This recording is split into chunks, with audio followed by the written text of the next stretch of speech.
লোহিত সাগর। বছরে একবার এমন একটা সময় চলে আসে, রাতের অন্ধকারে যখন সব মানুষ ঘুমায় যায়, সাগরের কিনারায় একটা মন্দির আছে, রাম মন্দির।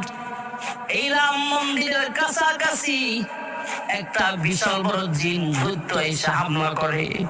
সাগরের দিকে ওইটা ঘর বাড়ি মানুষের তলায় ফেলে, মানুষের ব্যবসা বাণিজ্য দোকানপাট নষ্ট করে ফেলে, অনেক মানুষ মারাও যায়।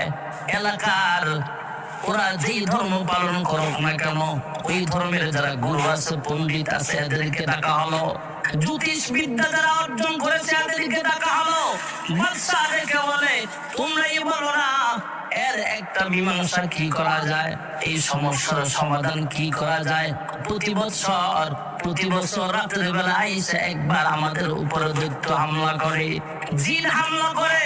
এই হামলা থেকে কিভাবে বাঁচা যায় একটা উপায় তোমরা বের করতে পারো কিনা দেখো।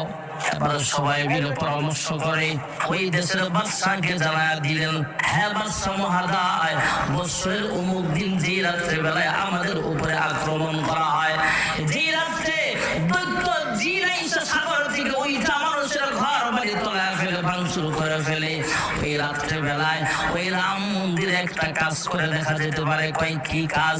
এই দেশের মধ্যে সুন্দরী সুন্দরী কুমারী মেয়ে যারা আছে এদের একটা লিস্ট করা হোক।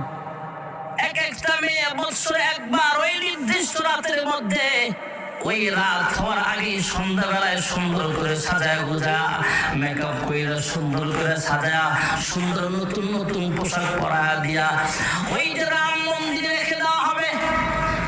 সেখানে ঘরের ভিতরে তালা দেওয়া হবে, আমরা সবাই সেখান থেকে চলে আসবো। রাতের বেলা দৈত্য যখন হামলা করার জন্য উঠবে, ওইটা যদি দেখে একটা সুন্দরী মেয়ে, ওই মেয়ের সাথে মেয়েটাকে খেয়ে ফেলবে, মেয়েটাকে মেরে ফেলবে। এরপরে সে আবার সাগরে চলে যাবে, আমাদের উপরে আর আক্রমণ করবে না।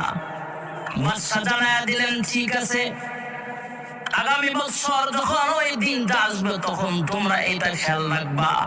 এবার সুন্দরী কুমারী মেয়েদের একটা লিস্ট করা হলো। কার ঘরে কুমারী মেয়ে আছে লিস্ট করার পর বাদশা রাজকীয় ভাবে, রাষ্ট্রীয় ভাবে একটা লটারি দেওয়া হয়। যে মেয়েটার নাম উঠবে, কিছু করার নাই, পুরা দেশকে বাঁচাইবার জন্য একটা মেয়েকে বলে দিতে হবে।